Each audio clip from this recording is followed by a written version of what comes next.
Olá, meu nome é Débora, sou professora e trabalho com deficiente físico. Sou mestre em desenvolvimento humano e reabilitação e estou aqui para falar para vocês sobre a deficiência física, a pessoa com deficiência física, né? Como mudou a nomenclatura, não é portador de deficiência física, e sim a pessoa com deficiência física. Então, nós vamos iniciar falando sobre o sistema nervoso central. O sistema nervoso central é uma máquina, é o cérebro.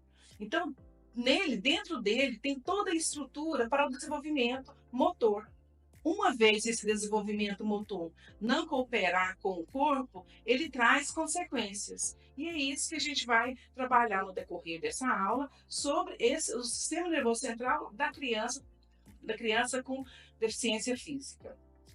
Então, como nós temos a experiência sensorial, que é do sistema nervoso central, nós temos o processamento de informação. Se nós temos o processamento de informação, se todos os lóbulos do nosso cérebro estão funcionando, o, o parietal, o parietal, que é na parte superior, a parte do temporal, a parte frontal, que fala sobre a parte motora, e a parte occipital, que faz todo o cérebro. Ele tem a capacidade de fazer o quê? O desenvolvimento e a parte da memória, da linguagem, da expressão da criança, do deambular, do andar da criança. Isso aí é importante. Esse desenvolvimento da criança é importante para que ela chegue onde ela precisa chegar com sua parte motora. Então, todo o sistema nervoso central, ele coordena todo o nosso corpo. Uma falha em algum sistema, em alguma conexão, pode ser no hemisfério direito, no hemisfério esquerdo, toda ligação, ele compromete parte motora.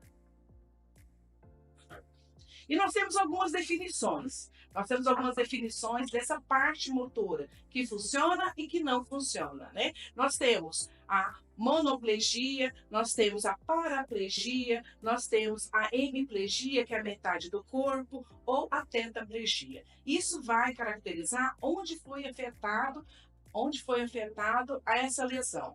Onde a criança teve essa lesão, ou onde esse adulto teve essa lesão, que virou deficiente físico.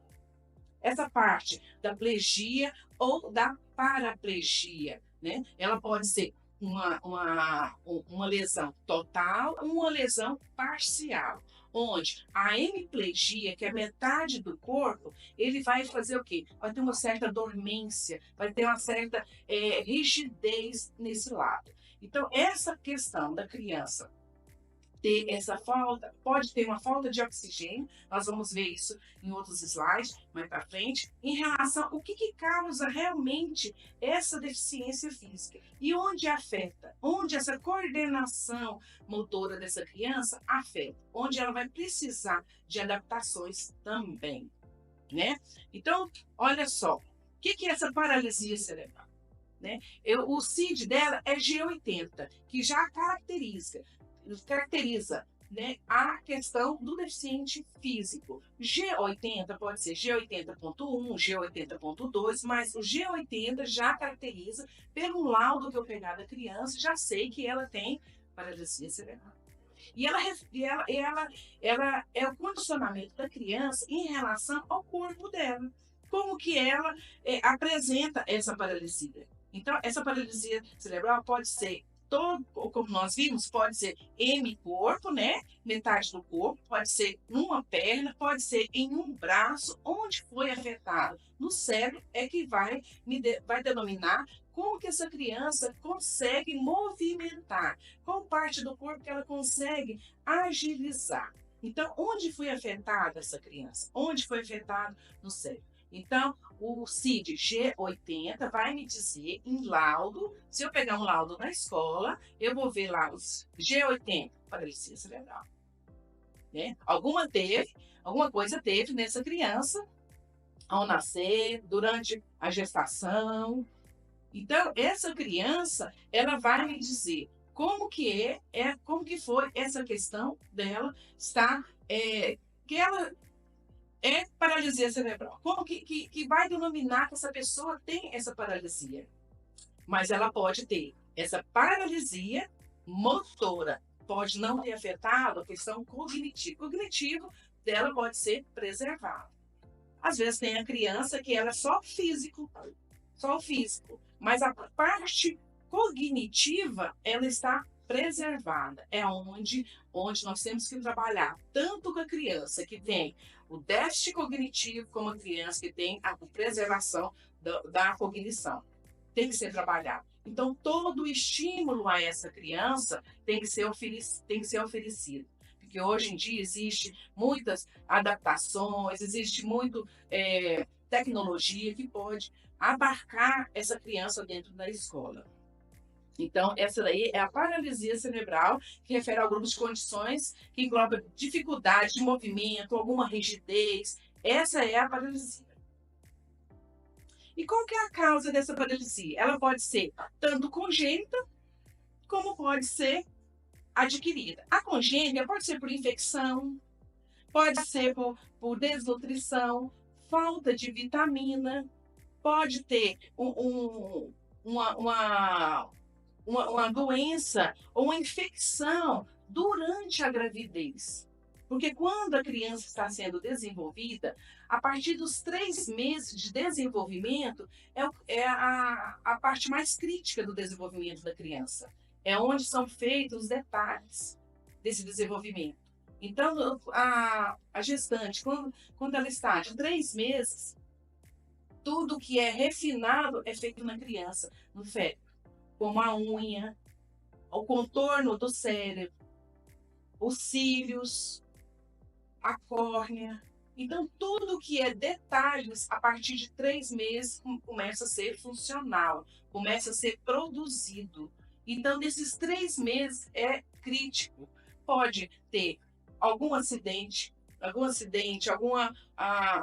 alguma coisa tóxica, pode afetar essa criança, o desenvolvimento dessa criança, uma sífilis, uma rubéola,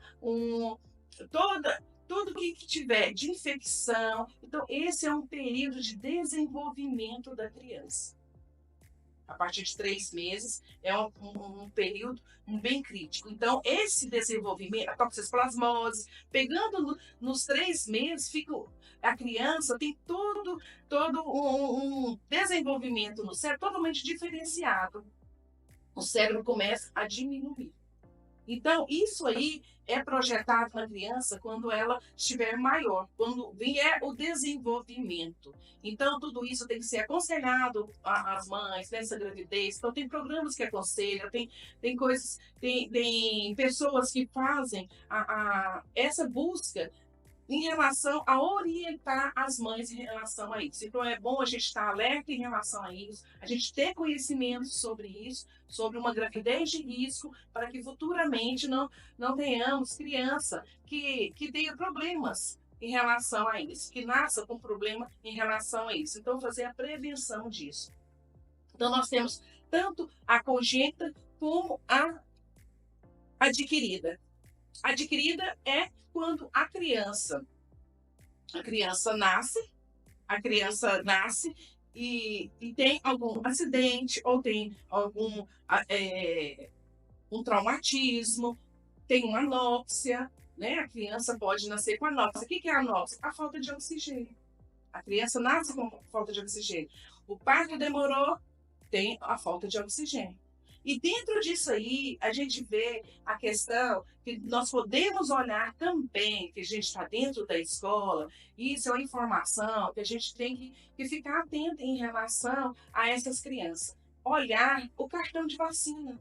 Como é importante olhar o cartão de vacina. Porque na frente do cartão de vacina, nós temos uma palavrinha que chama APGAR. O APGAR é o primeiro exame neurológico da criança.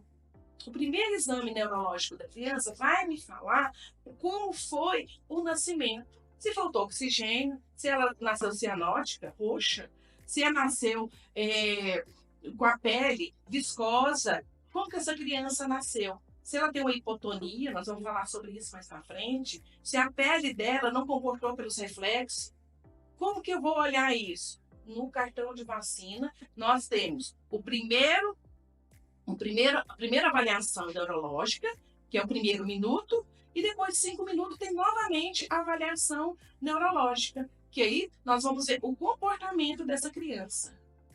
A PIGAR abaixo de 7 é preocupante, é alerta. A PIGAR tem que ser de 8, 9, 10. Então, é um valor que a criança tem que tirar a PIGAR nesse cartão de vacina. Isso é muito importante a gente olhar. Por quê?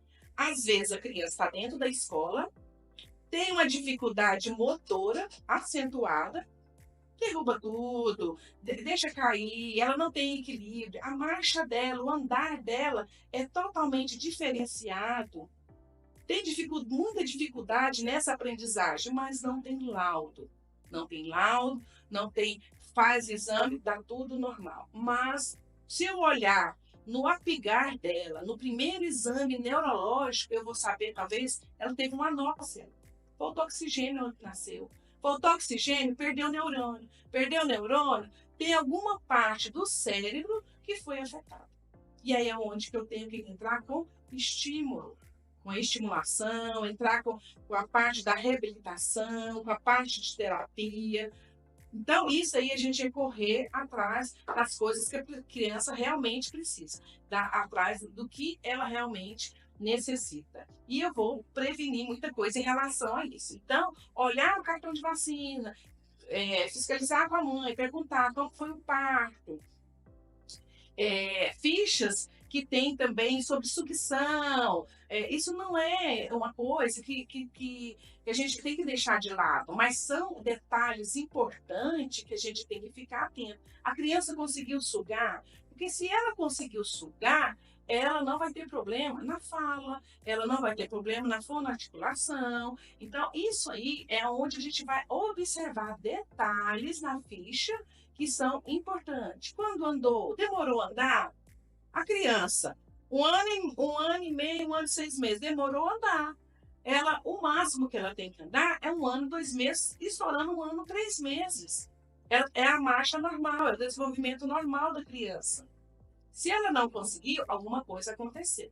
Por que essa marcha demorou? Então, é importante que eu observe em relação a isso. Pegar a ficha lá na secretaria, ver o que aconteceu com essa minha criança, por que ela está assim, por que ela demorou a andar, por que ela demorou produzir a marcha, o equilíbrio dela em relação a isso, a fortalecimento. Esse é uma chave que eu tenho que ficar atenta em relação à criança que eu vou atender, à criança que eu vou cuidar dentro da escola. Eu tenho que olhar suas particularidades. Né? Então, passando aqui, né, qual a classificação da paralisia cerebral? Qual é essa classificação? Nós temos 3 classificações. Nós temos a espástica, nós temos a discinética e a táxica. Então, a espástica, a criança ela fica mais durinha. Ela anda, ela tem a marcha, mas ela fica mais durinha. A discinética, ela tem uns movimentos, que a gente chama flutuantes. Ela precisa de todo o corpo dela para movimentar. Então, se eu falo para essa criança, ela tem uma mobilidade na mão, mas eu falo para essa criança, pega aquele copo. Ela vai pegar, ela vai usar todo o corpo para pegar o copo, para iniciar e pegar o que ela precisa. Então, isso aí é uma condição de cinética da função da criança, né? E geralmente essa criança ela está na cadeira de roda. Ela não tem uma marcha produtiva, ela está na cadeira de roda. Então, essa cinética, ela está na cadeira de roda. A atáxica, a criança, ela anda, mas só que ela tem os movimentos todo descoordenado. Ela anda, mas tem um movimento descoordenado, ela precisa de dispositivo, como um andador, como uma bengala, ela precisa de um dispositivo para andar. Então, essa descoordenação, né? Então, tem vários tipos de paralisia cerebral. Então, essa criança, ela precisa de quê? De apoio. Se ela consegue andar? Consegue. Ela tem uma marcha produtiva? Ela caminha produtivamente? Caminha. Mas ela precisa de alguém do lado, por quê? Para ela não cair. Ela precisa de um dispositivo, ela precisa de uma pessoa ao lado, não uma pessoa para que ficar segurando o tempo todo, mas uma pessoa que está do lado, sabendo que ela pode segurar no corrimão, que ela precisa segurar no corrimão para andar, para fazer essa marcha normal. né? Ela pode ter uma hemiplegia, um lado tá forte, o outro lado não está forte, o outro lado tem uma fraqueza. Esse lado fraco, ela pode o quê? Pode cair. Então, é isso que eu tenho que olhar, como é esse meu aluno, qual tipo de paralisia cerebral que ele adquiriu, que ele está. Ele consegue andar ou ele só está na cadeira de roda, que é a cinética, ou ele está espástico, ou ele está atáxico, como que ele está? Né? A ataxia, ela vai mexer no cerebelo. O que é o cerebelo? É o pequeno cérebro que nós temos atrás, que fala sobre equilíbrio. Ele dá nossa chance de equilíbrio. Então, se eu tenho um desequilíbrio, eu sei que eu estou com um problema no cerebelo, no meu pequeno cérebro, que é aqui atrás, perto do occipital, que vai questão visual. Então, questão visual com equilíbrio, ele tem uma chance de cair. Se ele não tem um nível, ele tem condição, ele cai, ele pode cair, né? Então, tudo que tiver adaptação, mostrar onde está a escola, o que, que tem na escola, olha, tem degrau, aqui tem rampa, aqui não passa por aqui, porque aqui você pode cair, aqui escorrega muito, ali tem um buraco. Então, toda a parte da escola eu tenho que mostrar para o meu aluno, eu tenho que ver onde é mais funcional para ele andar, porque quando tem o desequilíbrio, ele não consegue manter. Ele não tem força muscular para manter. Né? E geralmente o discinético, ele tem uma frouxidão cervical. O pescocinho está sempre caindo. O pescocinho está sempre caindo. Então, essa frouxidão cervical, ele não consegue estabilizar. Se ele não consegue estabilizar a cervical, ele não consegue estabilizar a questão visual. É onde precisa dessa proteção, né, da cadeira, está bem posicionada, a gente vai ver mais para frente também, essa questão do posicionamento da cadeira para que ele possa conseguir enxergar no quadro, conseguir fazer alguma atividade, conseguir movimentar, olhar para o lado, olhar para o outro lado. Então, toda essa questão eu tenho que observar, esses detalhes eu tenho que observar sobre o meu aluno. Passando aqui para frente, nós temos as dificuldades funcionais. O que apresenta o meu deficiente visual? Desculpa, meu deficiente físico. O que ele apresenta? Ele apresenta dificuldade visual. A gente fala que o deficiente físico, ele tem muita dificuldade visual, que ele tem o quê? A visão cortical. Essa visão cortical não é problema visual, não é, miopia, não é. É a questão do cérebro que faz com que o nervo óptico fica um pouco nebuloso para que ele possa enxergar. Então, tem estrabismo, tem um grau maior de óculos que ele usa, ou ele não usa óculos, ou ele tem uma baixa visão. Então, isso tudo acontece e apresenta, o meu deficiente físico apresenta. Ele apresenta a questão auditiva, apresenta a questão da coordenação motora, a falta da coordenação motora fina e a coordenação motora ampla. Então, geralmente, a gente trabalha com deficiente físico a coordenação motora ampla, né? A coordenação motora grossa. Porque a coordenação motora fina é muito fina, é os pequenos músculos do dedo. Então, como ele vai pegar um lápis e ter essa desenvoltura de escrever? Mas tem outras tecnologias que ele pode utilizar a favor dele.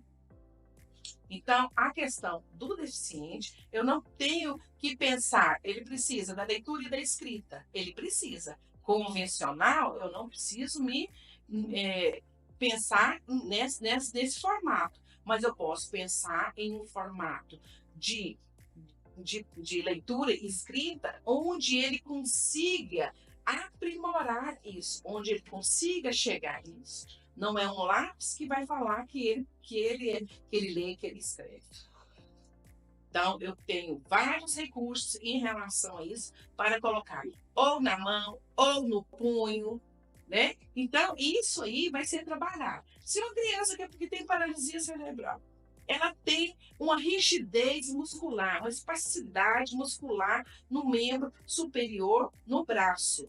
Ela não trabalhou a questão do punho. Quando a criança nasce e ela está com um chocalho, está mexendo com o chocalho, eles estavam trabalhando o quê? o punho, porque futuramente ela precisa da escrita. Então, meu punho tem que estar trabalhado. A criança, ela tem uma rigidez, ela tem um tônus totalmente alterado. Então, quando ela tem essa rigidez, ela não consegue fazer esse movimento do lápis, esse movimento da caneta, do pincel para pintar. Mas tem adaptação que eu posso fazer e favorecer essa criança. Então, eu tenho que pensar tudo isso na minha criança com paralisia cerebral. Eu não tenho que colocar limite nela. Não posso colocar limite. Ah, ela não consegue pintar, então eu não vou oferecer o pincel. Não, eu vou oferecer o pincel, eu vou oferecer o giz de cera, eu vou oferecer um lápis, vou oferecer, mas com adaptação. Se eu não tenho a mobilidade do meu punho, eu vou oferecer o que pode favorecer a criança a participar. Né? Então a criança tem muitas dificuldades, né? Tantas dificuldades para realizar cuidados pessoais, atraso do desenvolvimento neuropsicomotor, tem também, às vezes, uma dificuldade de compreensão, de ser compreendido. Se não tem a fala, ou se a fala é meio deturpada, a criança não consegue compreender e ser compreendida. A comunicação é importantíssima para essas crianças. Então, nós temos que entender como que essa criança ela comunica. É através de sinais, é através de apontamento, é através de figuras, é através de letra, é alfabetizada? É através de letra ou é figuras que eu mostro, ela vai apontar e vai me indicar o que ela realmente quer. É isso que eu tenho que fazer. Eu tenho que conhecer meu aluno para que eu possa atender ele melhor.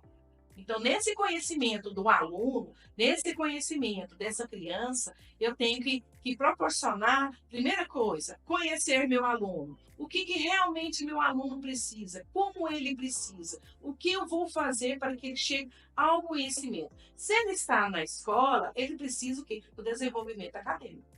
Se ele precisa do desenvolvimento acadêmico, o que eu posso proporcionar a essa criança? Que falta mobilidade, que falta, às vezes, que falta, às vezes, a questão da compreensão, do cognitivo, ou, às vezes, o cognitivo está muito preservado. É uma criança muito ativa, que entende, que conversa, que faz. Ela precisa de oportunidade. Eu não posso tirar isso, essa oportunidade.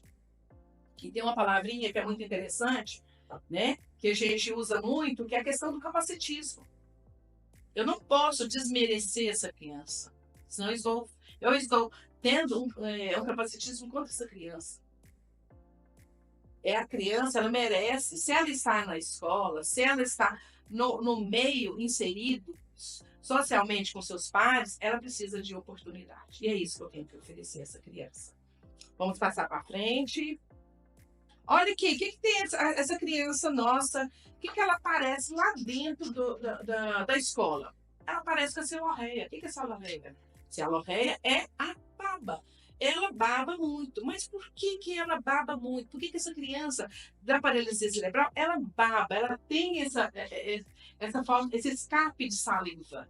Esse escape de saliva nada mais é do que a frouxidão da fonoarticulatória que não produziu. Então, se ela tem uma frouxidão no corpo, uma frouxidão nos membros, ela não vai ter uma frouxidão na parte que é a mandíbula, a parte fonoarticulatória, onde tem articulação da fala, a língua. Então, esse escape da saliva acontece. Isso não é prejudicial, não é prejudicial para quem está com a criança. Isso não tem um mito que fala assim, se eu pegar na baba, eu pego. Não, não tem isso, não existe, isso é mito, não existe. A criança, geralmente, ela tem uma toalhinha e, geralmente, a criança é uma coisa que tem que perguntar para a mãe. Ela faz fono? Ela participa da terapia de fonoaudiologia? Ela participa? Ah, participa. Então, como que é o indicativo que a fono faz? O que ela fala? Ela sempre fala que eu tenho crianças, né? Que acontece? Então, ela sempre fala que é para engolir. Então, eu posso falar para minha criança, engole, engole. Que ela está automaticamente, ela sabe disso. Então, tem criança que eu falo, engole a saliva. Engole a saliva.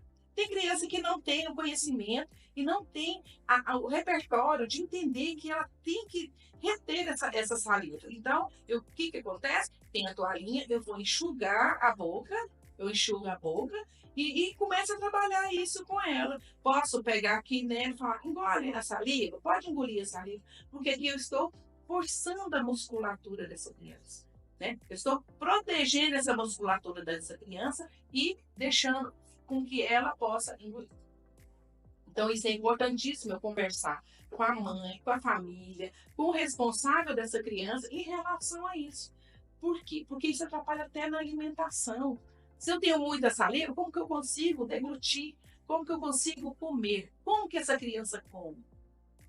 Então, se ela tem também uma frouxidão cervical, ela vai ter essa frouxidão na questão fonoarticulatória.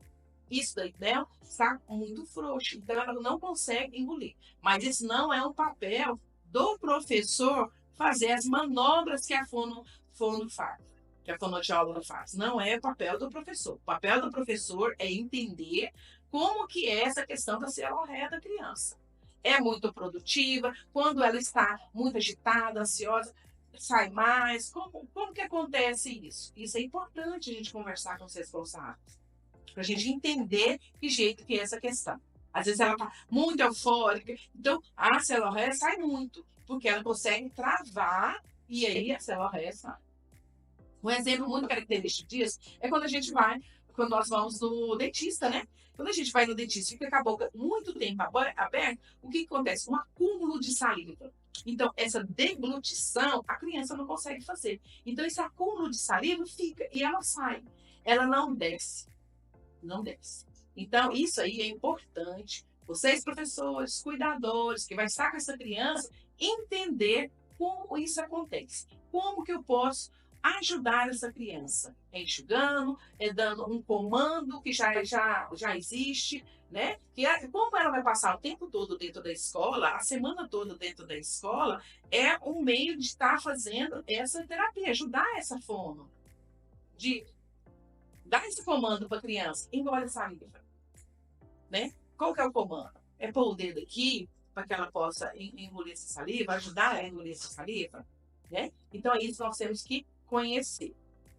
Passando para frente, aqui, o que aparece também para a criança dentro da escola? Além da celorreia, aparecem as convulsões e o espasmo. A convulsão é o movimento involuntário do corpo. Ela perde a consciência, tem o tremor, tem rigidez muscular, tem espaço e a salivação excessiva. Essa é a convulsão. Quando a criança está tendo convulsão, quando ela está tendo convulsão, o que eu tenho que fazer? Eu tenho somente que tirar tudo que machuca essa criança.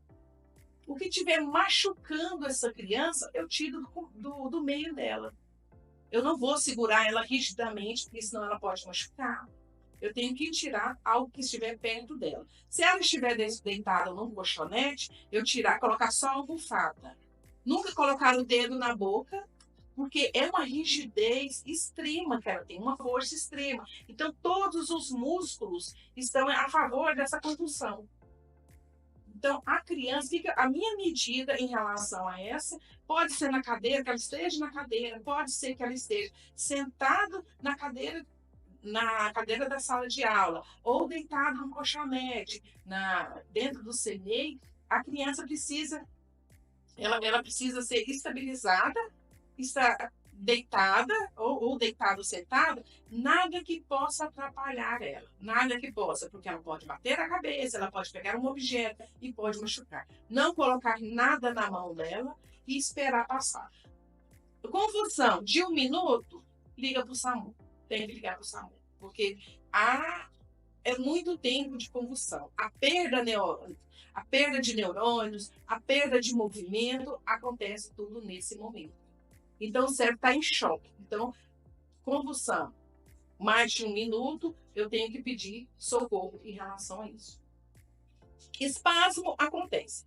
Espasmo tem muita coisa que acontece no espasmo quando a criança está na escola, né? São contrações súbitas, rápidas, são contrações que a criança às vezes está na cadeira de roda ou sentada, realmente ela começa o quê? A assustar. Ela assusta muito, vira para a lateral, assusta muito.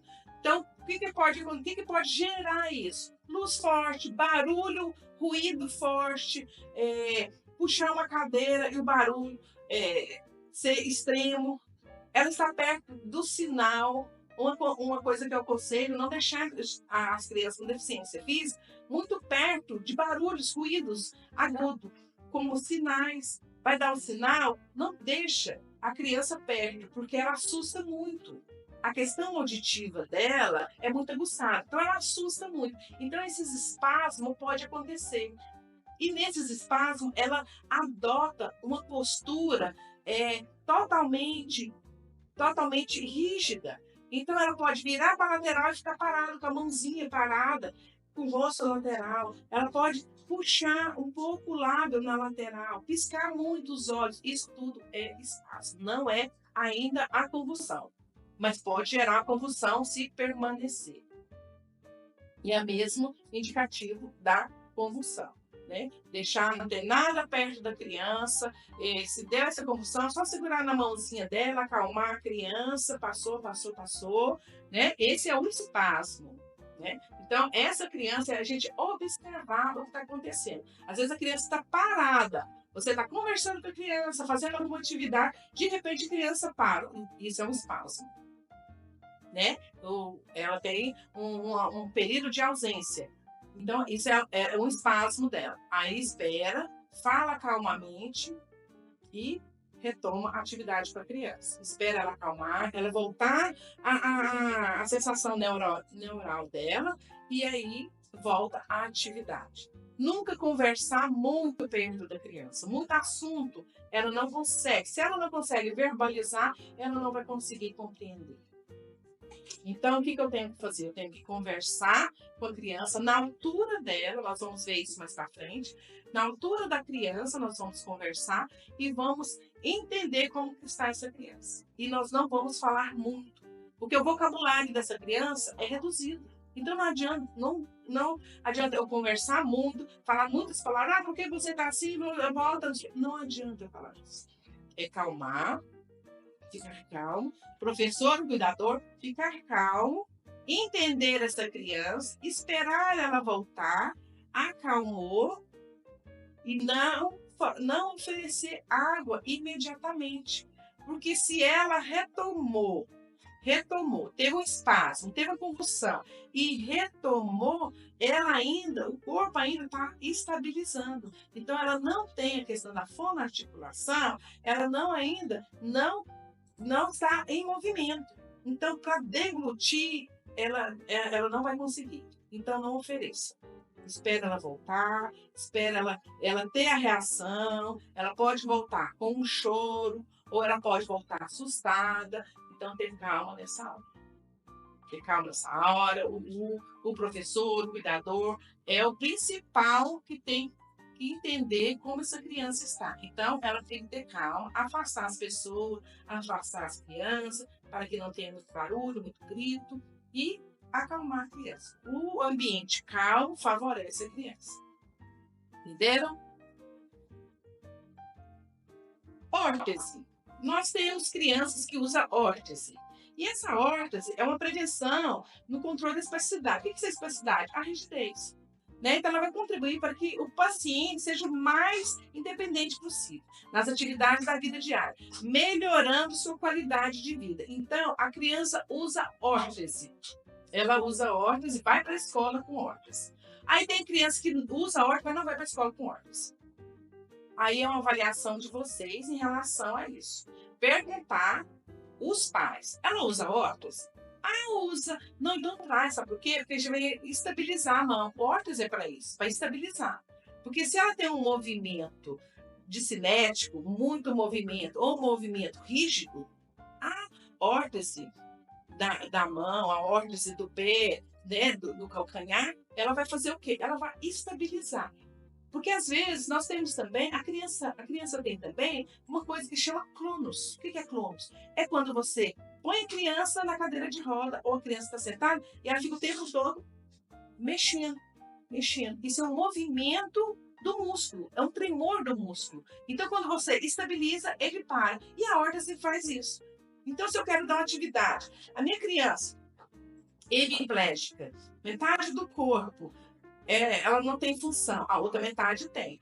Então, eu vou trabalhar aqui, mas ela está aqui, ó, a atenção dela muda completamente.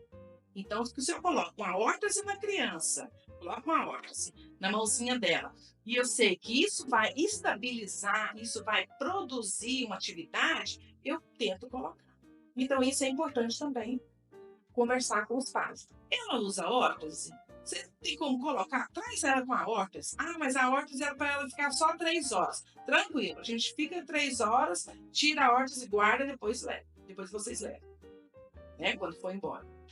Então, isso é importante. A órtese, ela vai dar estabilidade, vai dar independência para a criança, até a questão da marcha. Se ela usar uma órtese, que é no calcanhar, pega um pedacinho da perna, no pé, ela vai o quê? Estabilizar, ela vai deixar o pezinho estabilizado. E ela precisa disso aí. Isso, a órtese faz com que o cérebro reconhece que a posição do pé é aquela.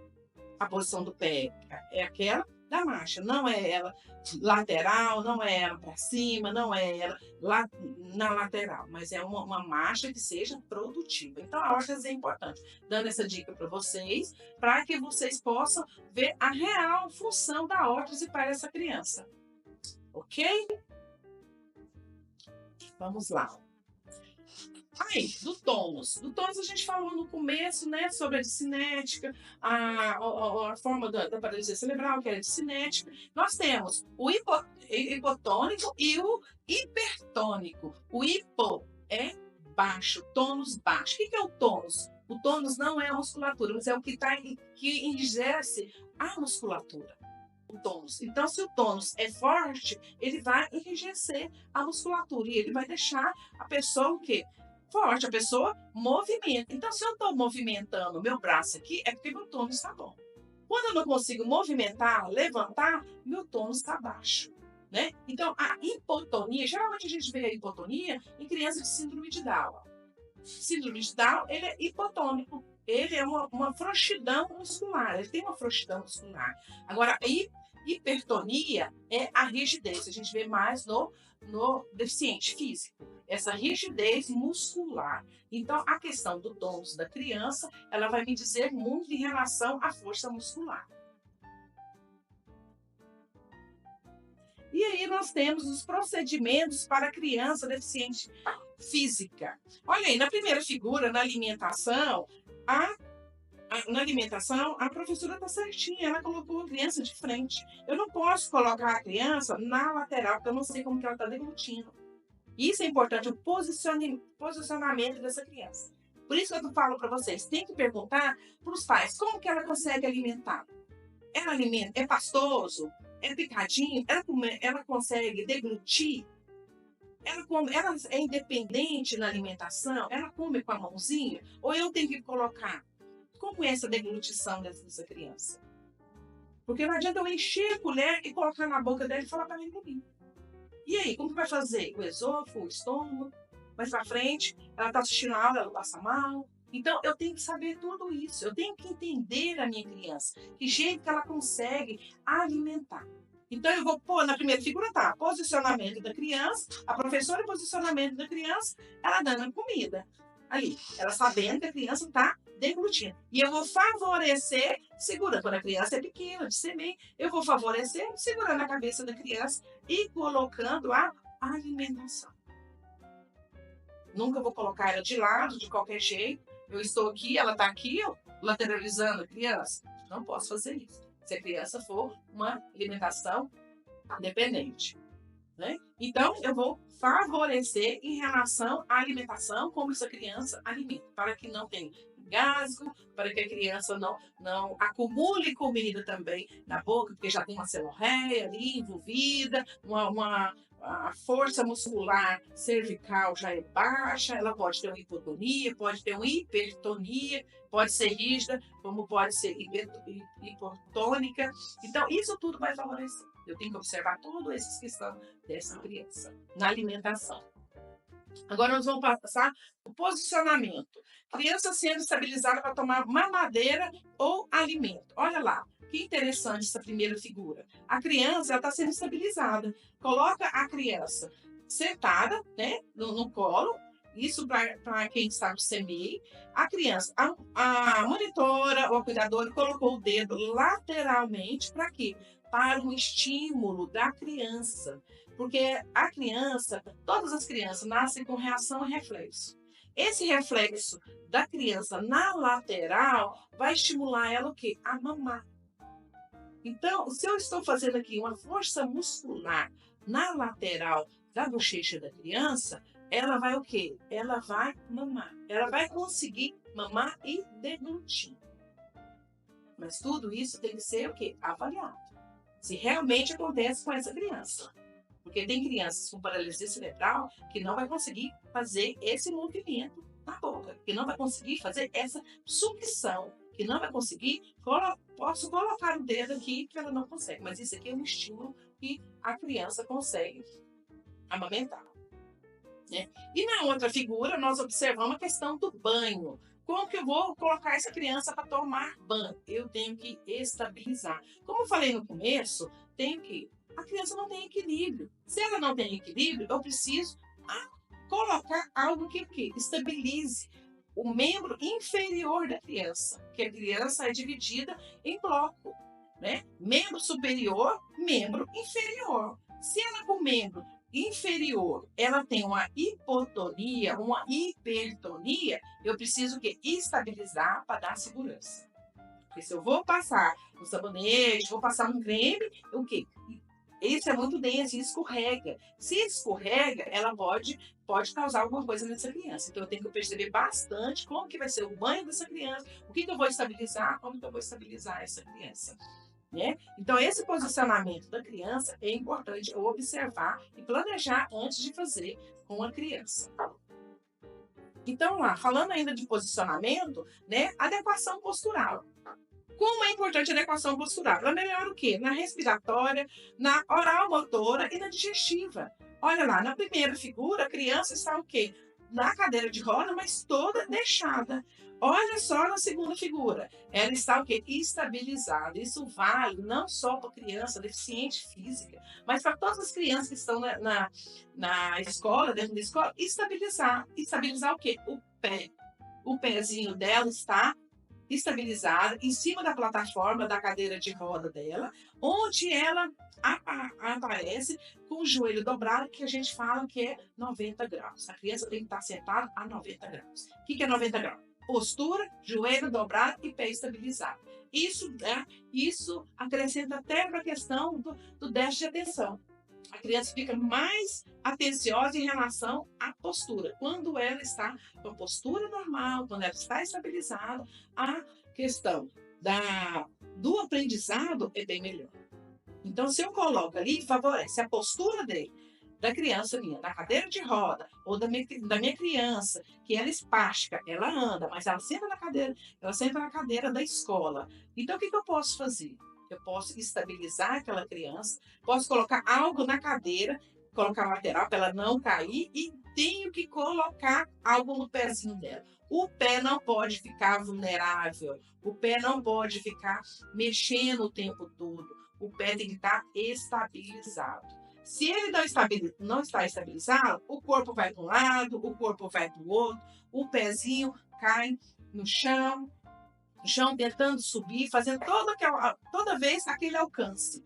Pode ver que a criança coloca o pé e tenta alçar a coluna dela e levantar. Por quê? A cadeira escorrega. Ela não tem força muscular para aquilo ali. Ela não consegue manter o corpo dela 45 minutos assistindo uma aula. Eu tenho que estabilizar aquela criança. Ou eu coloco uma almofada, ou eu coloco na lateral, mas eu tenho que colocar um caixotinho, alguma coisa no pezinho dela. No pé dela, para quê? Para estabilizar, e isso ela vai manter a postura e a coluna, né? Agora aqui, ainda falando de postura, né? O controle e prevenção de deformidade e contratura muscular. O que é contratura muscular? É a forma errada da postura, aquele que eu acabei de falar. Então, se eu vou segurar a criança, eu não vou segurar ela somente pelos braços, eu tenho que estabilizar todo o tronco dela, todo o tronco da criança. Eu tenho que estabilizar para que essa criança ela possa ter uma postura correta. Por mais que ela tenha deformidades posturais, né, lateralizada, eu vou o quê? Eu não vou consertar, mas eu vou estabilizar a criança da melhor forma para que ela tenha uma boa respiração, uma boa questão oral motora, uma boa questão de cervical, de postura. Então, eu vou pensar tudo nessa criança. Como eu vou segurar, o que eu posso fazer? Eu não vou puxar pelos braços, eu vou pegar pelo tronco. Eu pego pelo tronco para estabilizar essa criança. Eu não vou consertar ela. Às vezes, essa criança tem uma escoliose muito forte, essa escoliose. Eu não tenho como fazer isso, eu não tenho como consertar isso. Mas eu vou estabilizar para ser da melhor forma a questão motora dessa criança. A questão do posicionamento dessa criança. Entendeu? Aí, diminuindo a fadiga. Eu vou diminuir a fadiga, que é a fadiga é o cansaço. Como que eu vou diminuir esse cansaço? Posicionando essa criança. Eu tenho uma mesa que tem essa parte na frente, que possa ser receptora da criança, estabilizar o pezinho dela. Olha só como fica uma criança da primeira figura, que tem um X aí, e da segunda figura. Olha só como que fica essa criança. Essa criança, então, quando eu vou conversar com essa criança, eu tenho que me posicionar na frente. Vou mostrar na próxima figura para você. Eu me posiciono na frente dessa criança. Se eu me posicionar na lateral e for conversar com ela, ela precisa de todo o movimento, assim como eu falei para vocês, na paralisia cerebral tem o quê? Discinético. O discinético, ele vai precisar de todo o corpo para fazer um movimento. Então, eu estou na lateral da criança. Eu começo a conversar com a criança quer me ouvir. Ele vai virar para mim, ele vai virar todinho o corpo para conversar comigo. Olha só o movimento rígido que ele vai fazer. E ele não vai conseguir virar totalmente a cabeça, ele vai tentar virar os olhos. Então, o posicionamento do professor, do cuidador, do responsável que está com a criança, ele precisa pensar na mobilidade dessa criança. Então, vai posicionar na frente para quê? Para que possa conversar. Ou vai posicionar a criança totalmente estabilizada a coluna, quadril e joelho, e também os pezinhos, todas as articulações. Eu tenho que estabilizar essa criança para que ela possa estar no mais confortável momento dela de aprendizado. Entenderam? Olha aqui outra figura. Pressão de úlcera, prevenção de úlcera de pressão. O que é essa prevenção de úlcera de pressão? É, às vezes, o que acontece? A criança, ela não sente que ela está que ela tem um machucado. A criança, às vezes, vem de casa já com esse machucado. Então, úlcera de pressão é aquelas feridas que dá. Então, pode começar com vermelhidão, com dormência, com incômodo. Às vezes, a criança está chorando, está na cadeira de roda, está chorando. Alguma coisa tem que estar machucando essa criança. Então, o que eu tenho que olhar? Eu vou olhar na questão das costas, na questão do bumbum, do quadril, do joelho, do calcanhar, que faz muita pressão. Eu vou olhar se essa criança ela está realmente bem posicionada ou se realmente está sendo oxigenada.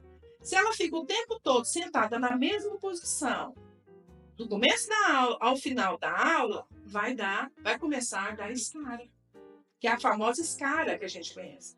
Então, vai começar, porque chama úlcera de pressão. A pressão, onde não tem movimento, onde não tem oxigenação, causa ferida. Então, se eu estou aqui, eu estou movimentando, eu estou na escola, eu estou andando, levanto, sento, isso causa o quê? Uma oxigenação.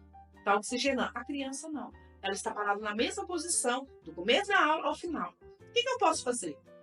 Tem alguma coisa que eu posso fazer? Tem.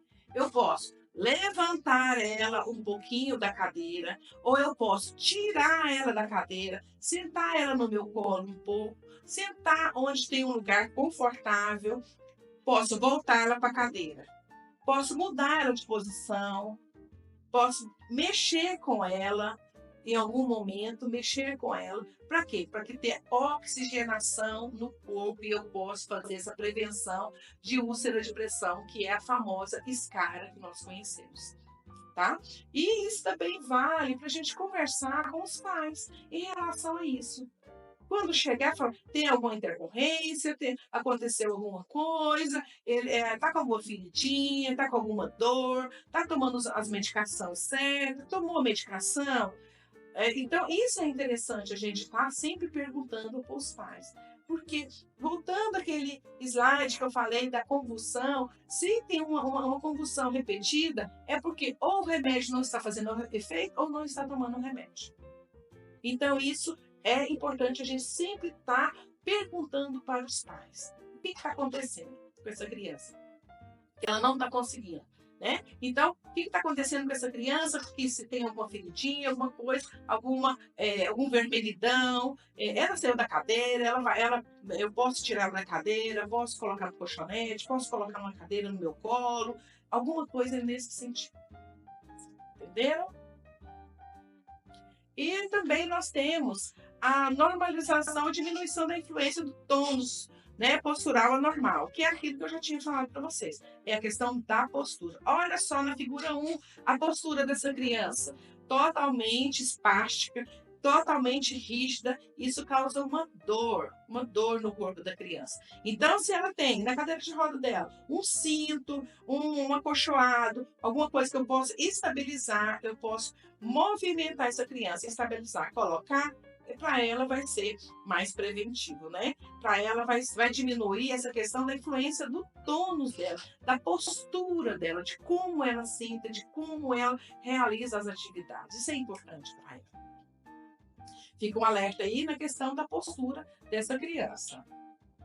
No posicionamento na escola, nós já falamos isso, né?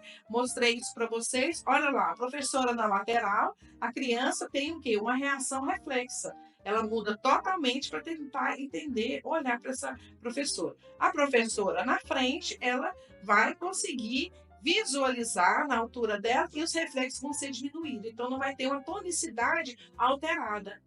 Mesma coisa no computador, né? Que ela pode estar nas tecnologias assistivas, que a gente vai falar um pouquinho mais para frente. Ela pode estar o quê? O professor está na maior, não está no alcance dos olhos dela, e ela teve uma reação reflexa. Quando a professora baixou, ela teve o tônus dela normalizou, não ficou rígido o tônus dela, não ficou hipertônico, e ela conseguiu fazer a atividade que precisava fazer. Isso é importante a gente observar essa criança. Então, todas essas questões, questão postural, questão da criança, de como ela é, de o que ela precisa, a gente precisa perguntar, a gente precisa entender e olhar essa criança e avaliar essa criança. Sempre lance mão das anotações que tem na secretaria sobre essa criança, sobre os laudos que ela tem. Se não tem laudo, sobre o que a mãe relatou sobre essa criança, que é super importante, porque a mãe está com a criança 24 horas. Né? Então, ela sabe o que aconteceu, as intercorrências que acontecem, e isso a gente precisa saber dentro da escola, para que a gente possa atender melhor. Então, vamos lá. Passando aqui, para a criança no computador. Eu já tinha falado sobre isso. Esse aqui é a estabilização da cervical. Olha só, tem cadeira de roda que tem. Tem cadeira de roda que não tem. Por quê? A criança, às vezes, ela consegue se manter a parte cervical dela. Na figura que está colorida, a criança consegue manter. Mas ela tem uma tonicidade nas mãozinhas, viu a tonicidade? Então, teve uma adaptação para a criança. Mas aí, na primeira figura, tem o quê? A retificação da cervical ainda tem um plano inclinado. Inclinou um pouco o teclado para que a criança pudesse visualizar e ter um posicionamento da mãozinha. Né? Isso aí é questão postural também. Agora aqui, nós estamos falando também do conforto e da tolerância de permanecer na posição. Olha só esse tipo de cadeira aí. Às vezes a criança tem a cadeira, mas a mãe fala, não, ela não vai usar a cadeira. Mas como assim? Como ela não vai usar? Porque ela precisa da cadeira. Ela precisa da cadeira na escola. Tem essa cadeira que ela tira o acolchoado todinho. Eu posso colocar numa cadeira, numa mesa comum, que é dentro da escola. Eu posso colocar dentro da escola. Então, eu posso tirar todo esse acolchoado que tem e posso colocar e estabilizar ela na mesinha. Isso aí, posturalmente, é super importante. Tem o cinto e tem onde estabilizar o pezinho. O pé da criança está estabilizado. Isso favorece demais. A criança está sentada a 90 graus, posicionada, cervicalmente, ela está podendo favorecer ela fazer a atividade. É isso que eu tenho que olhar, questão postural dessa criança, para que a postura favoreça também a questão das atividades dentro da escola. Agora nós vamos entrar na adaptação para a vida acadêmica. O que é essa adaptação da vida acadêmica? São alguns recursos que a gente pode utilizar em favor da criança. A tesoura. A criança não consegue pegar na tesoura, né? Colocar os dedinhos e pegar na tesoura e cortar convencionalmente. Mas tem essa tesoura que o quê? Tem um arco em volta dela, esse arco em volta dela, ela pega, posiciona, coloca a mãozinha e corta, ela faz esse movimento. Ela não precisa fazer o de coordenação motora fina, que é os dedinhos, mas ela faz esse movimento, que é a coordenação motora ampla. Então, ela pode fazer esse corte, ela pode utilizar esse corte. Ela posiciona a outra mão, que é rígida, e pega o papel e corta, né? É isso que eu tô falando, pessoal. A gente tem que olhar como é essa criança minha. Qual que é a mobilidade da mãozinha? Qual que é a mobilidade do braço dela, da articulação? O que a articulação dela faz? Sobe, desce, flexão, extensão. O que essa articulação dela faz? Isso é importante. Tem também, vocês vão ver na figura, a bolinha com o lápis, né? A bolinha com lápis é o quê? Para ela fazer toda essa motricidade. Ela pode escrever, mas a escrita dela vai ser ampla. Ela não vai conseguir fazer a coordenação, que é dedo de pinça. Ela vai fazer a ampla. Então, tem tudo isso. Tem o engrossador, né? Tem o engrossador que vocês já conhecem também. Tem a adaptação no dedo, que vai colocar para ela fazer toda essa escrita ou colorir.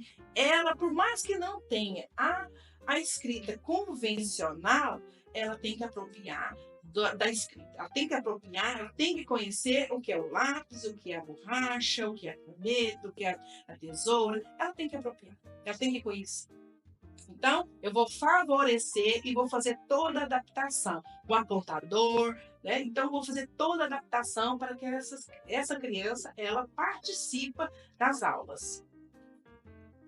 Nós temos aí também outros adaptadores, que era para colorir, né? Aí tá vendo a cuidadora, a professora está ajudando a criança a colorir, a apoderar desse movimento dela, né? Segurando o braço, estabilizando o braço. Na segunda figura, nós temos uma pulseira imantada. Isso é um imã, né? Que vai segurar os movimentos rígidos dessa criança, onde ela vai colorir, ela vai colocar no lápis, colocar no papel, no lápis ou no quadro o movimento dela. Por mais que ela não tenha um movimento de coordenação motora fina, ela vai apropriar. Então, esse imantado é muito interessante. Coloca na criança, ela vai inibir o movimento que é estereotipado, o movimento brusco dessa criança. Então, ela vai estabilizar e a criança vai movimentar. É interessante também. O outro também, a professora fez uma adaptação onde ela tira a tinta vai e vai colorindo. A professora estabilizou, não tem problema nenhum. Eu segurar o braço para estabilizar, para mexer só o punho, não tem problema. Eu segurar na mão dela, não tem problema também em relação a isso. Eu ajudar a criança a fazer o movimento. Porque se eu estabilizar, ela vai conseguir mexer o quê? O punho. Se eu não estabilizar, ela vai mexer o punho junto com a articulação do braço, né? Do antebraço do braço, tudo junto e alternado. Né? Então, eu posso dar esse auxílio para a criança. Né? Conforme for a minha atividade, eu posso dar esse auxílio para a criança. Essas são as adaptações.